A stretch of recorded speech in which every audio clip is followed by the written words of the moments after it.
Bienvenue dans Queer à Vif, ton podcast qui décrypte les luttes LGBTQIAP+, avec un regard féministe et sans langue de bois. Aujourd'hui, on démarre une nouvelle série. Après celle sur l'inclusion dans le sport que vous pouvez retrouver dans la saison 1, on lance, avec ce premier épisode, une série sur l'inclusion dans les religions. Elle sera composée de 3 épisodes avec des personnes concernées par les religions chrétiennes, juives et musulmanes. Pour ce premier épisode, je reçois Sophie.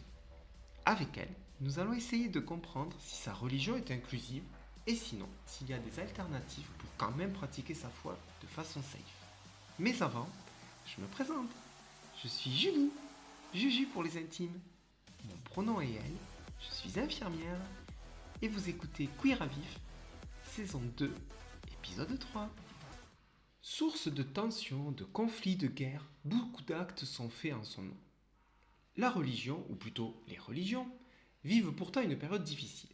Selon l'INSEE et leur dernière étude de 2019-2020, 51% des personnes entre 18 et 59 ans déclarent ne pas avoir de religion. Ce chiffre est en progression de 8 points sur une période de 10 ans. Toujours selon l'INSEE, 29% de la population se déclare chrétienne. Mais alors, si la moitié des personnes en France ne se sentent pas concernées, pourquoi en parle-t-on autant ? Et comment les religions se positionnent-elles sur les questions LGBTQIAP+. Cette série n'a pas la prétention de faire une thèse sur les religions, mais plutôt d'être dans une dynamique d'information par des personnes directement concernées au quotidien. Et qui sait, peut-être réconcilier notre communauté arc-en-ciel avec l'au-delà selon vos croyances respectives. Merci Sophie d'avoir accepté mon invitation. La parole est à toi. Je te laisse te présenter. Donc Sophie, alors j'ai 41 ans, donc je le dis parce que j'ai fait mon coming in à 40 ans, donc ça fait 1 an que je navigue. Voilà. Bienvenue. Donc, merci. L'accueil a été formidable. Je suis donc bisexuelle et poly quelque chose. Là, j'ai pas encore mis trop de mots. Donc, mais voilà, je suis en dehors de l'hétéronormativité. Très bien. Dans la recherche de construction de relations. Voilà, parfait. Voilà. Donc, j'ai fait mon coming in l'été dernier. Et en fait, je suis pas encore out au niveau de ma famille, parce que je suis d'origine. Enfin, je viens d'une famille catholique et homophobe. D'accord. Et dans ma présentation aussi, avant de faire le coming in, je suis devenue protestante, j'étais catholique, je suis devenue protestante il y a 1 an et demi. Et c'est ce qui a permis à tout le reste d'émerger en fait. D'accord. Alors on va peut-être y revenir, je présume, dans la suite du podcast. En préparant le sujet, je me suis aperçu, et du coup quand on a relu aussi on va donner les coulisses, j'emploie pas les bons mots, et du coup est-ce que tu pourrais peut-être nous faire un point de définition pour qu'on vraiment on parte de la même base et qu'on se comprenne tout au long du podcast. Peut-être est-ce qu'on commence à tirer le fil avec le christianisme ? Alors ça marche. Donc le christianisme, donc il y a Jésus-Christ qui meurt et qui ressuscite. Donc pour ceux qui croient qu'il est ressuscité, donc les chrétiens, ils vont s'organiser en communauté. Et puis ils vont beaucoup se disputer parce qu'ils n'ont pas les mêmes idées sur plein de choses. Au début, ils arrivent à peu près à s'organiser, donc ils organisent plusieurs églises, enfin bon bref. Et puis en fait au Moyen-Âge, au XIe siècle, il va y avoir ce qu'on appelle un schisme, c'est-à-dire qu'ils vont se séparer en deux courants différents, 2 confessions différentes, les orthodoxes et les catholiques. Voilà, donc après il y a des disputes entre eux pour savoir qui descend vraiment des premiers chrétiens. Pour moi, les orthodoxes descendent des premiers chrétiens et ensuite donc les catholiques. Aujourd'hui, le culte il est quand même différent. On sait qu'on est dans une église catholique ou dans une église orthodoxe quand on pousse les portes des églises.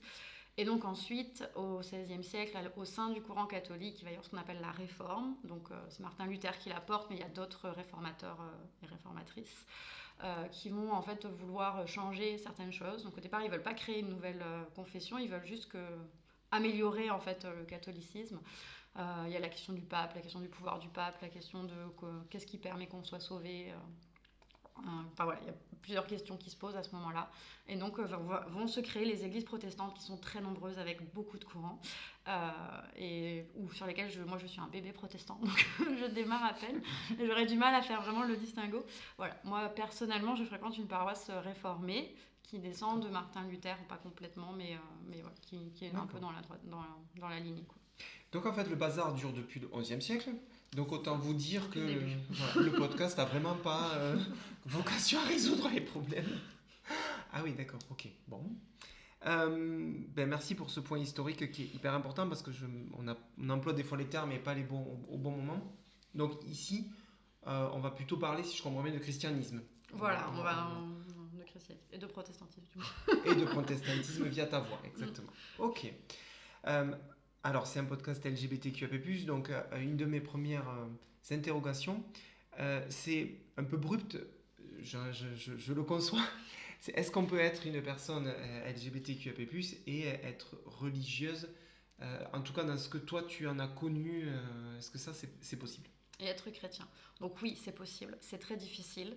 Selon la confession à laquelle on appartient, selon l'église qu'on fréquente, c'est plus ou moins difficile.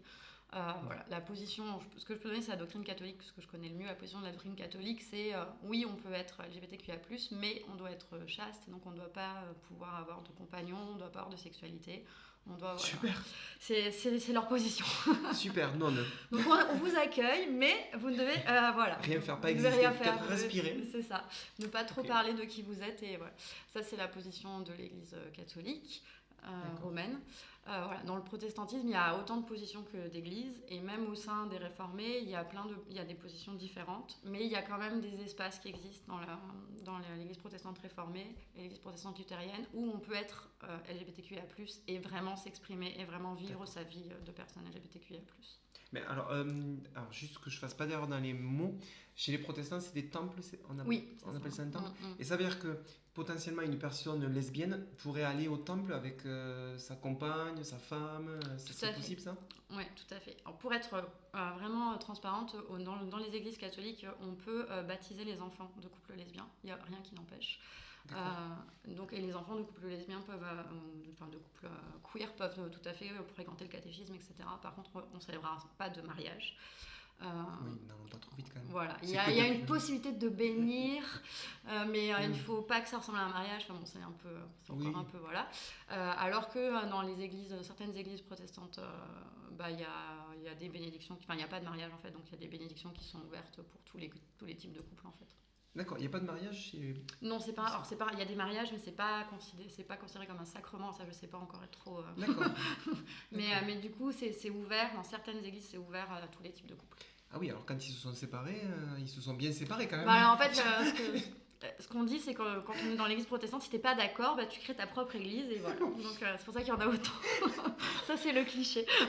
En fait, c'est plutôt notre communauté LGBTQIA+, qui pourrait vous accueillir parce que nous, on fonctionne un peu comme ça quand même.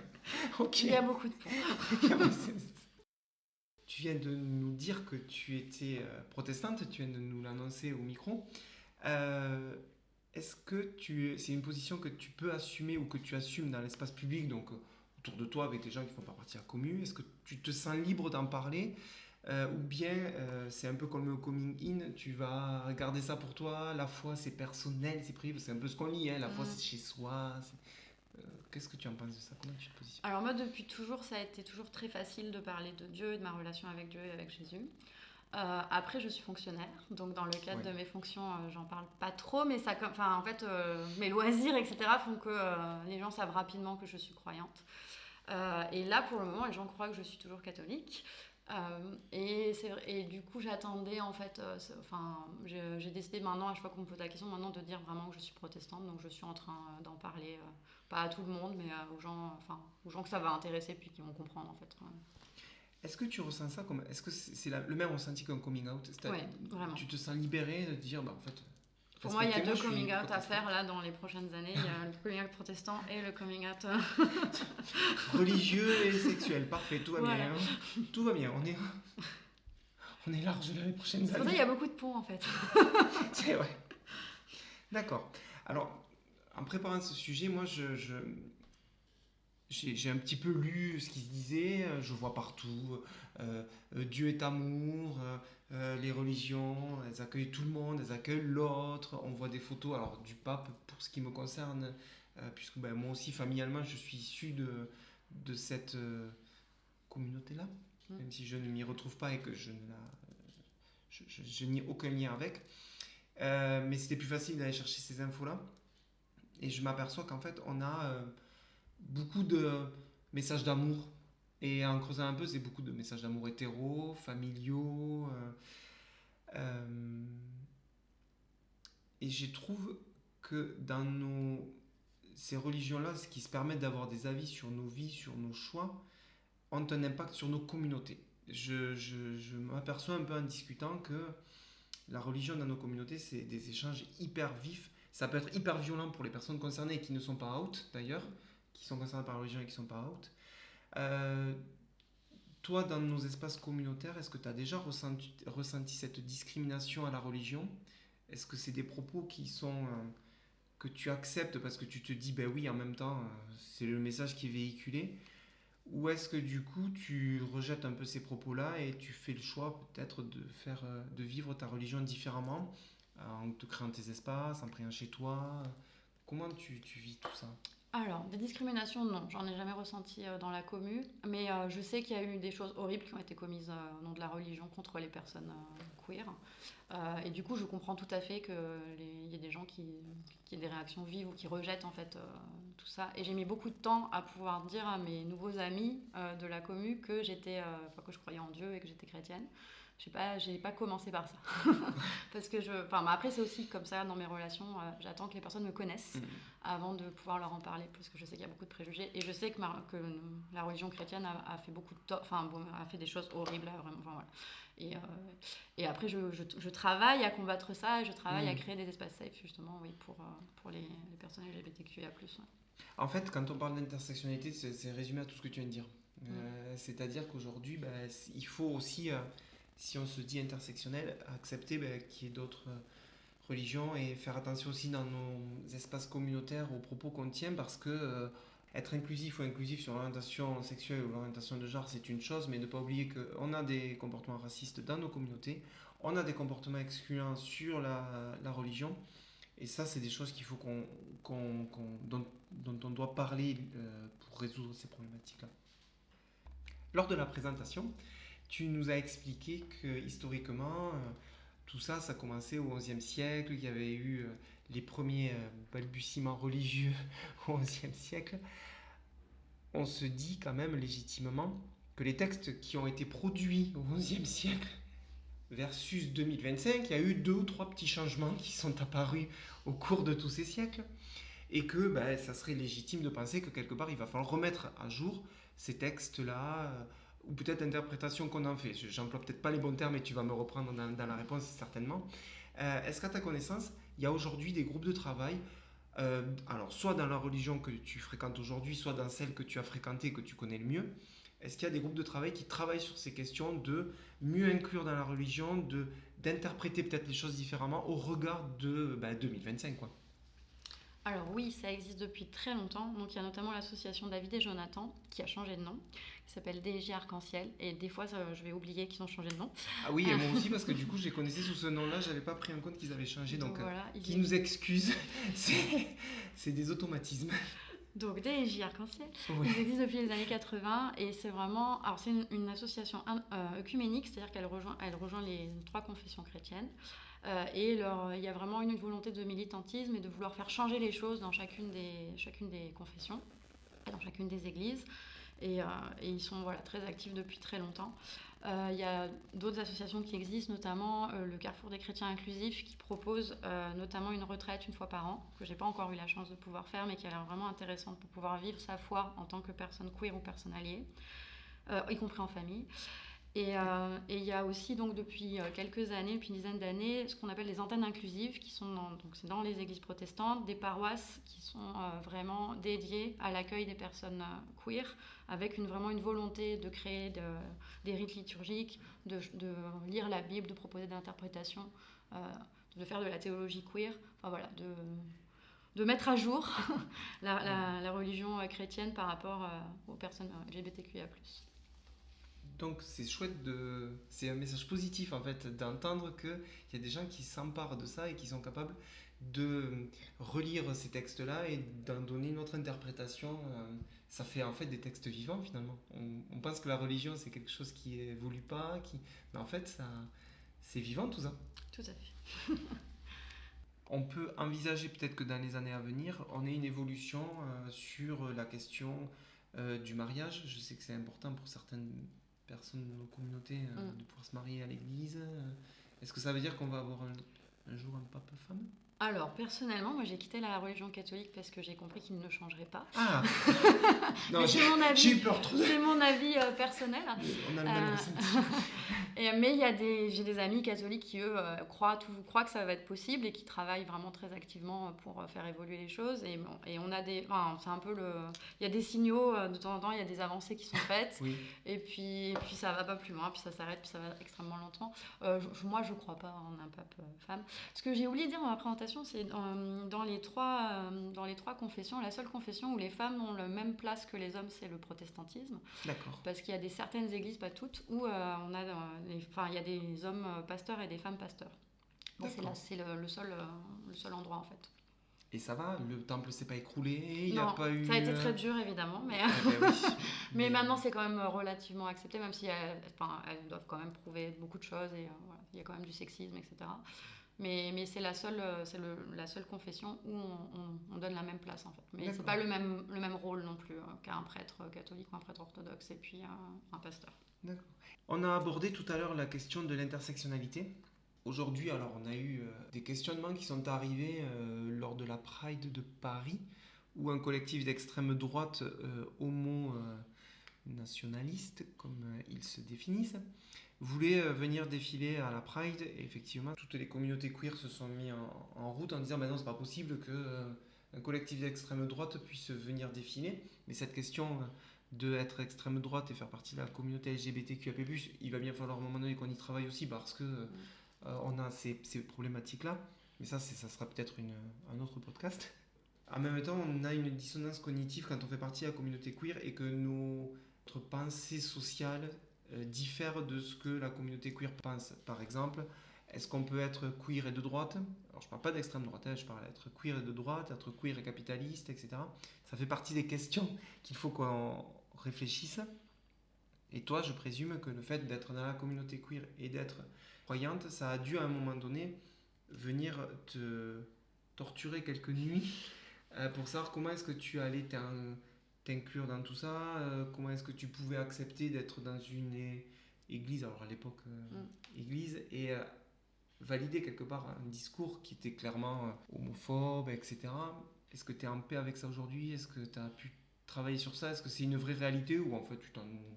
Non, c'est une vraie réalité. C'est-à-dire que toute ma haine de moi-même, elle vient quand même de là. Hein. Elle vient du discours de l'Église catholique sur les personnes LGBTQIA+. Oui, ça a été. En fait, pour moi, la fracture, ça a été le mariage pour tous. La manif pour personne, comme l'appelle une amie lesbienne. Et là, je me suis dit non, je peux pas appartenir à une église qui promeut ça. C'est-à-dire qu'à la sortie de la messe, on avait des tracts pour nous dire de monter dans les bus pour aller manifester. Et j'étais absolument pas d'accord avec ça en tant qu'alliée à l'époque. Et là, je me suis dit non, il y a quelque chose, c'est pas possible en fait. Il y a d'autres choses qui sont passées qui ont fait que j'ai fait le passage vers l'église protestante. Mais c'est vrai qu'une fois le passage fait, j'ai pu m'apaiser et j'ai pu accepter vraiment qui j'étais pleinement en fait. D'accord. Et puis j'ai pu aussi arrêter d'observer tous ces groupes qui travaillent à l'inclusion des personnes queer et me dire toi aussi tu peux travailler en fait, toi aussi tu peux faire quelque chose, toi aussi tu peux t'impliquer.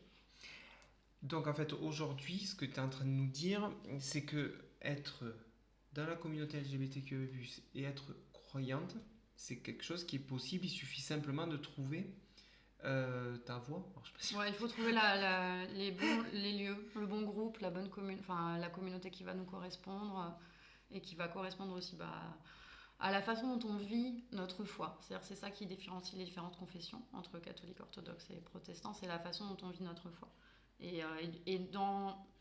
Pour l'orthodoxie, je ne me connais pas assez, mais dans chacune, on peut trouver quand même des groupes pour vivre ça. Donc en fait, quelqu'un qui est catholique aujourd'hui pourrait quand même diminuer cette dissonance cognitive en se disant ok, le prêtre, le pape il dit quelque chose, mais moi je suis pas, je peux me dissocier de ça et je peux aller prier, vivre. Oui, il y en a plein qui le font, hein. Et justement, il y a David et Jonathan où il y a quand même beaucoup de catholiques. Mais il y a des groupes qui existent, et il y a un autre groupe qui existe ici au sein du diocèse à Toulouse qui s'appelle S'accueillir, qui est plus pour les parents, les familles de personnes queer, mais où l'idée c'est de créer justement des lieux où on puisse vivre sa foi. Alors moi j'ai cette impression là que l'Église elle est dirigée encore une fois avec mes mots, et je compte sur toi pour me reprendre si j'emploie pas les bons mots. Il y a un chef, le pape, là, c'est le patron, il dirige tout, donc c'est c'est une espèce de truc descendant, quoi, en fait. Quand le pape il dit quelque chose, toutes les religions dessous, elles se mettent au garde à vous, et on peut pas lutter contre ça. Alors, ce qu'il faut bien se rendre compte, c'est que le pape à Rome, c'est le chef uniquement de l'Église catholique romaine. C'est-à-dire qu'en France, ça représente, je pense, moins de 8% de la population. Et qu'ensuite, toutes les autres confessions, elles n'obéissent pas au pape. Mais les Attends, attends, médias... attends, attends, attends, attends, attends, Sophie, il faut que je te coupe, Oui. là. T'es en train de nous dire que le pape, c'est pas le chef de tout ce qui va dans les églises, les temples, enfin, tout ce qui est... Non, pas du tout. Non, non, le pape, ce qu'il dit ne concerne que les catholiques romains. En France, c'est la religion majoritaire, la religion chrétienne majoritaire. D'accord. C'est pour ça qu'il y a un tel écho. Mais en fait, voilà, les propos du pape ne concernent que les catholiques romains. Et en préparant l'émission, tu me disais à peu près 8%, alors Oui, c'est ce que j'ai trouvé un les peu chiffres sur sont l'INSEE. un peu anciens, je pense que c'est moins, parce qu'il y a eu beaucoup de départs en fait à partir de, toujours pareil, de la même personne. Il y a eu beaucoup de départs en fait de l'Église catholique Attends, mais romaine. c'est incroyable. Donc le pape, qu'on voit partout, qui mobilise des milliers de personnes à chaque fois qu'il passe, etc., etc., il représente en France, alors 8% ou un peu moins dans ces eaux-là, et il a ce pouvoir énorme. Mais enfin, comment on a cette représentation-là? Enfin, moi, je ne l'ai pas inventé, je le vois à la télé, je le vois partout, tout le temps. Mais c'est les médias, c'est la caisse de résonance des médias. On a des médias qui sont, enfin en France, on a une majorité de catholiques, donc même si la pratique s'est perdue. Donc on a des médias qui sont là pour faire passer le message du pape, qui confondent aussi, et donc qui vont souvent considérer que le pape parle pour tous les chrétiens, ce qui énerve énormément les protestants, qui justement se sont construits sur le refus d'un pouvoir comme ça central avec donc, il faut se rendre compte, c'est que bah, toute la galaxie des médias possédés par Bolloré, par Sterrin, etc., bah, c'est ça en fait. Leur but, c'est de nous faire croire que le pape, c'est lui qui dit et c'est lui qui régit tout ce qui concerne la religion chrétienne. Parce que eux, probablement, sont issus de ce mouvement. Parce que c'est leur objectif, c'est ce que Sterrin il dit. Hein. Lui, c'est ce qu'il veut faire. Hein. Il veut utiliser son argent pour ça, pour imposer la religion catholique romaine. Donc ça veut dire que si on remettait le pape juste au niveau des pourcentages, en fait, on l'entendrait quasiment plus. Il aurait plus ce poids-là, quoi. Ouais, il y aurait quand même, enfin, on le Oui, consulte parce que... quand même, parce que l'État français consulte toujours les dirigeants des religions, mais de toutes les religions. Mais ça non, on n'aurait pas l'impression qu'il n'y a que sa parole qui compte, quoi. Il y aurait d'autres paroles qui sont audibles. Parce que moi, en préparant, alors pour vous donner les coulisses, en préparant ce sujet-là, je me suis dit, bon, c'est facile, la partie chrétien, catholicisme, etc., c'est hyper en France, c'est la religion majoritaire. Et en mettant des chiffres en face, je suis tombé aussi sur les 8%, je me suis dit, mais en fait, c'est juste que 8%. C'est pas Mm. non plus, il y a probablement plus de personnes queer en France, d'après les stats, c'est énorme. La caisse de résonance, encore une fois, des médias, de ce qu'on voit sur la télé, c'est juste énorme. Mm. Ça nous donne une représentation qui est complètement faussée. Ouais. Il me reste une dernière question avant d'attaquer sur ton autopromo et sur des choses que tu as à dire. La façon dont réagissent les instances qui dirigent les églises, alors je vais mettre avec un E majuscule pour englober les courants, se base souvent sur des textes sacrés. Mm. Tu me reprends, Non, hein, ils sont pas sacrés. Voilà, tu veux vraiment reprends-moi si... Ça dépend de... Bon, alors sur des textes. Oui, sur des textes. Sur des textes. Ils se basent sur ces textes-là. Est-ce que c'est réellement ce qui est écrit dans les textes qui nous disent, ou est-ce que c'est une interprétation personnelle de ces textes-là? Enfin, alors, donc nous, selon les églises chrétiennes, on ne lit pas forcément les mêmes livres de la Bible. Mais c'est la Bible, on va dire. On a la Bible, on a un Ancien Testament qu'on partage. On partage certains livres avec les Juifs. Et puis ensuite, donc l'histoire de Jésus et l'histoire des communautés chrétiennes qu'on appelle le Nouveau Testament chez les catholiques et un autre nom chez les protestants. Et en fait, ces textes-là, on ne considère pas qu'ils sont sacrés. On considère qu'ils ont été écrits par des hommes, mais que Dieu nous parle à travers eux. d'accord. Donc tout ce qui va important, c'est l'interprétation.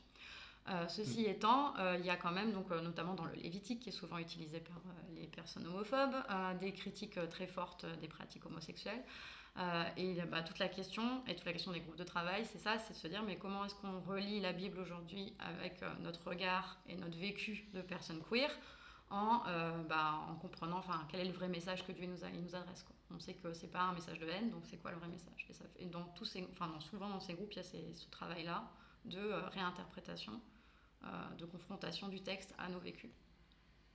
Eh bien, je m'arrêterai là, parce que c'est une note positive de se dire qu'il y a des gens quand même qui essayent en fait, de faire bouger les choses et qui essayent de relire et d'insuffler un souffle de diversité et de bienveillance dans tout ça. Donc, ça sera le mot de la fin pour cette partie-là. Il nous reste une dernière question qui t'appartient, qui est traditionnelle. Si tu as un message à faire passer, si tu as des recommandations, si tu as des infos à nous donner, si tu veux partager quelque chose, ce moment t'appartient, il est à toi, tu en fais ce que tu veux. Alors, je vais faire un peu d'auto-promo. Moi, j'appartiens à un groupe chrétien œcuménique qui s'appelle la prière inclusive, qui est à destination des personnes queer et des personnes alliées. Donc, on se retrouve 2 fois par mois, le dimanche, au Vieux Temple, qui est rue Pergaminière. Et l'idée, c'est tout ce que je viens d'expliquer dans ce podcast, c'est-à-dire de partager nos vécus, de prier ensemble, de relire la Bible, de faire aussi ce qu'on appelle de la théologie queer, donc d'interroger, qu'est-ce que la nature de Dieu, la nature de Jésus, la nature du Saint-Esprit avec nos vécus de personnes queer. Et donc on a un compte Instagram pour avoir les dates, si vous êtes curieux et que vous voulez venir nous rencontrer. Voilà. Je le mettrai sur le podcast au moment de la publication. Merci beaucoup Sophie. Merci à toi d'être venue, merci à toi d'avoir fait ce podcast sur les religions, ce qui n'est jamais un sujet facile à traiter, donc vraiment merci de t'être prêté à cette interview-là. Pour notre part, nous nous retrouverons dans 15 jours avec la suite de cette série sur les religions. Merci à vous d'avoir écouté cet épisode de Queer à Vif spécial religion. N'hésitez pas à nous suivre sur les réseaux sociaux, à partager cet épisode autour de vous pour continuer à faire entendre nos voix. D'ici là, solidarité avec toutes les personnes opprimées, ici et ailleurs. La lutte continue. À très vite. C'était Julie, votre hôte queer.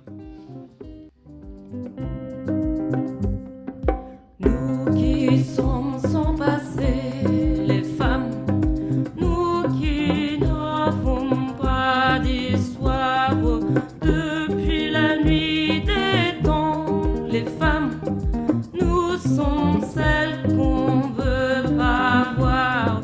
Écrivons nos histoires, construisons nos espoirs. Debout, debout, debout, asservis, humiliés, les femmes, achetées, vendues, violées, dans toutes les maisons, les femmes, hors du monde reléguées, les femmes, nos femmes en